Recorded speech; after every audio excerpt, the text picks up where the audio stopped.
Hello and welcome to Serenity, Peace, and Comfort, and to this very raw, very real, and authentic, quick little remembrance of September 11th, 2001. Please leave in the comments your remembrances of that day, where you were, what you were doing, who you were with, what it was like for you. It would be wonderful for you to record that history below in the comments. Thank you so much, and let's begin.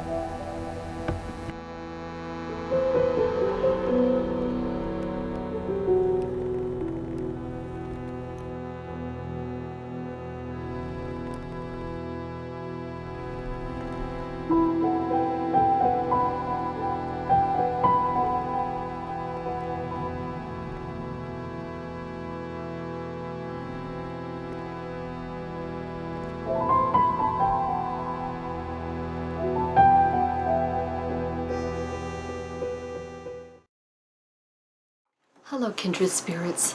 Hello, everyone, and welcome to the world of Serenity, Peace, and Comfort. My name is Serenity, and today I have a very different video for you. It's a video of commemoration and remembrance.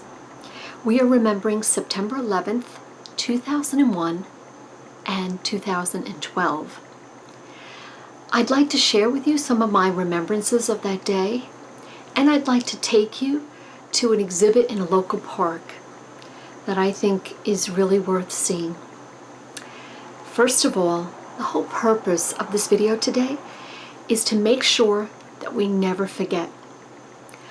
That day in 2001 and in 2012, heroes were all over the place to be found. And sadly, hundreds, thousands of martyrs also that need to be remembered. Let me take you through my memories of that day. Everyone who was old enough remembers where they were on that day. I was at work. It was, as you probably know, it was a very sunny, beautiful day. And all of a sudden, the security guard, whose name was Joan, came bounding into the room where I was, and she was incoherent. She could barely talk. But she said something about the trade tower. Something happened. She thought maybe a bomb went off. She didn't know. But I tried to console her, and I thought, well, that's a very, very terrible, sad thing. But that the trade towers have been attacked before, so I figured that might be this again. So Joan left. I went back to work. But not too long after that, she was back in the room again. And again, she was shaking, upset, couldn't speak. And she said it happened to the other tower now.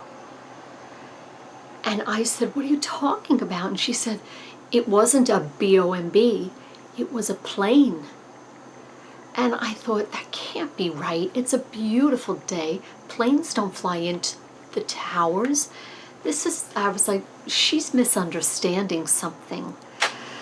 But I knew this wasn't good, but I didn't know what was wrong. Now, at that time, nobody had a cell phone. Where I worked, there were no TVs. The phones were not where I was, and there were already people on the phone, so it's not like anyone could call out to family and friends. So it was very, very strange, but I still went on with my work. Well, when Joan came in, and now she was crying, and she said there was a third plane. Now I knew, oh my gosh, our nation is under attack. And the first thing I thought of was, I'm trapped here at work, I want to go home. But we weren't being let go yet. So I just couldn't understand what was going on. But one thing, I could hear military aircraft above our building. So to me, it sounded like all hell had broken loose. What was it going to be like to drive home? And I couldn't wait to get out of there. Well, of course, Joan came in with the fourth announcement, and now we were waiting. When were we going to get the word to go home? First thing I wanted to do was put gas in my tank. That's the first thing I always think of in an emergency. And I did that. I went right to a gas station to fill up my tank. And the gas station, I remember, had flags all over the place, but the flags were faded, torn, ripped up, and I was angry. And I remember I said to them, how could you let the flags get to this point? You should put up nice, beautiful flags. And the guy that didn't speak English, I don't even know if he knew what I was talking about, but that's how angry I was. And I immediately realized I don't have any flags myself. So I went to a place that I knew sold flags, and all they had was the teeny tiny little flags, and I bought one. And I remember her saying, you're the first one in here. And I remember saying to her, oh, you're gonna have more coming. And sure enough, I was right, because it turned out like within an hour the place had been sold out. But nobody could really get any flags after that. I drove home, and I will tell you, it was like being in a weird science fiction movie. The roads were absolutely bare, empty, quiet. Now where I live, that does not happen. Where I live, the roads are full 24/7, 365 days a year with traffic. It was bizarre. No people, nothing. I could have ran through every red light and not even gotten caught by a cop. There was nothing. So immediately got home. But here's the thing. The TVs were down. Couldn't watch it on TV. So I never got to see anything really that went on that day. All I had was radio. So through most of what happened on 9/11, I never saw much of it. So a friend called me. We were all meeting at a nearby church, which we did. Then after church, we went to a friend's house, and we sat up till about 3 in the morning. Her TV was working, and we watched the whole thing unfold on TV. And it was incomprehensible. It was, again, like being in a movie. It wasn't even registering.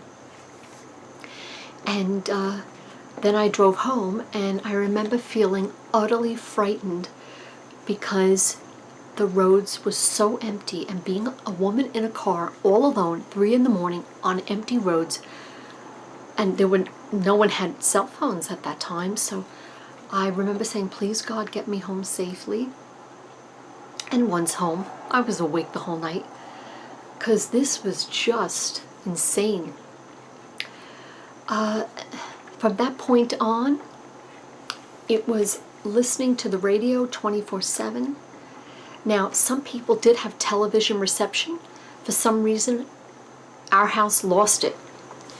So, again, couldn't watch really much of it at all, just was listening.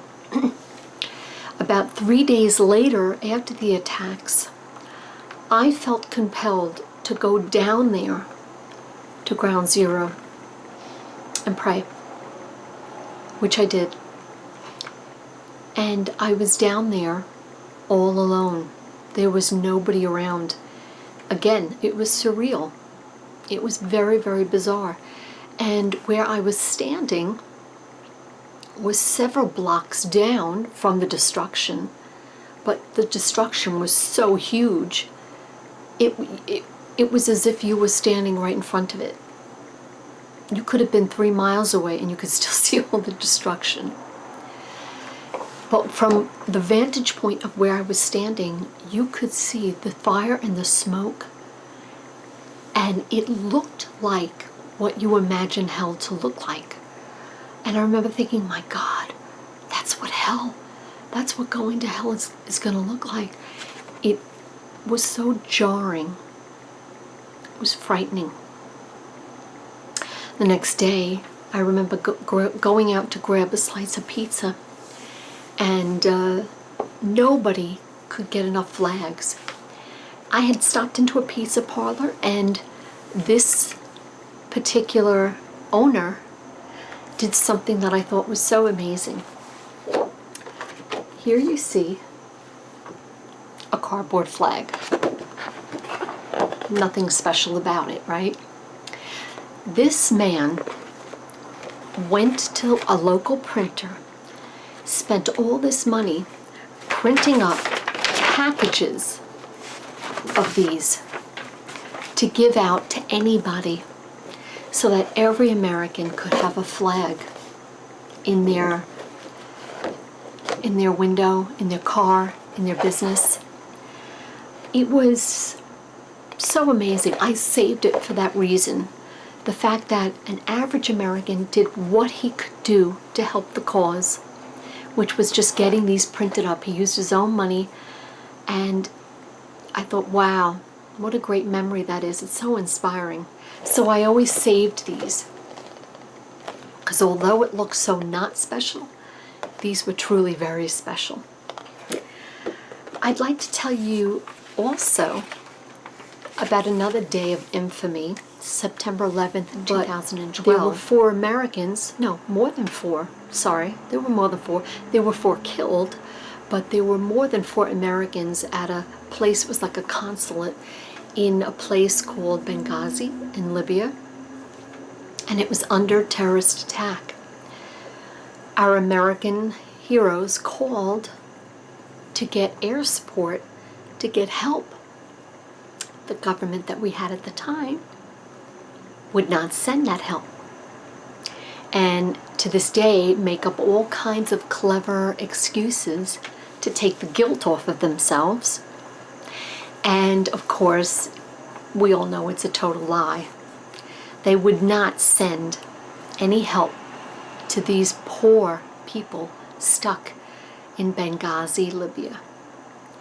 And because of their, who knows if it was intentional or not, but because of what they did, good Americans were martyred, killed in a horrific attack with no help.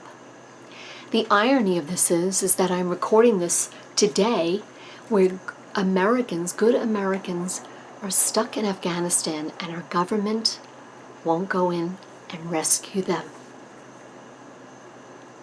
History is repeating itself. It's incredible, horrific, and maddening. I wear this bracelet made out of leather, made by one of the survivors of Benghazi. And it says 13 on it because the attack lasted for 13 hours, where they had to fend for themselves with no help. A couple made it out alive. Several were tortured and killed. So I wear this so that we never forget. Why should we never forget? Because bravery and heroism is always worth remembering. And now I'd like to take you to a special exhibit at a local park which commemorates all those brave souls on September 11th, 2001. Join me.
Here we have what is called the survivor tree descendant.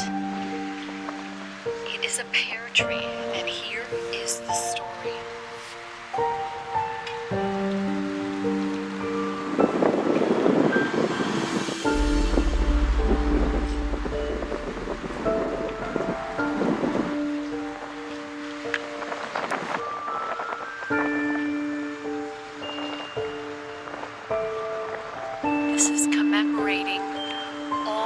plumbers and the carpenters and the laborers and the electrical workers who helped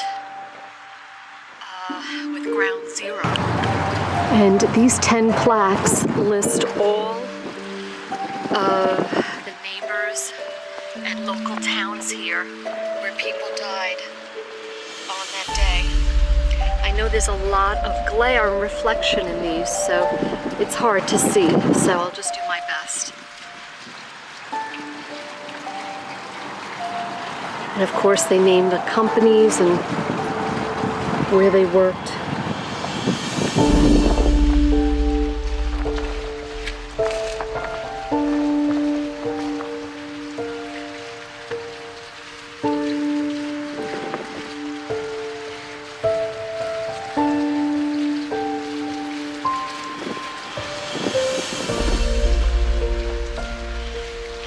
They tell you which tower they died in.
Wondering why there is a space, it's because their bodies were never found. This is a memorial to the plane that went down in Shanksville, Pennsylvania.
step by step of how the day unfolded.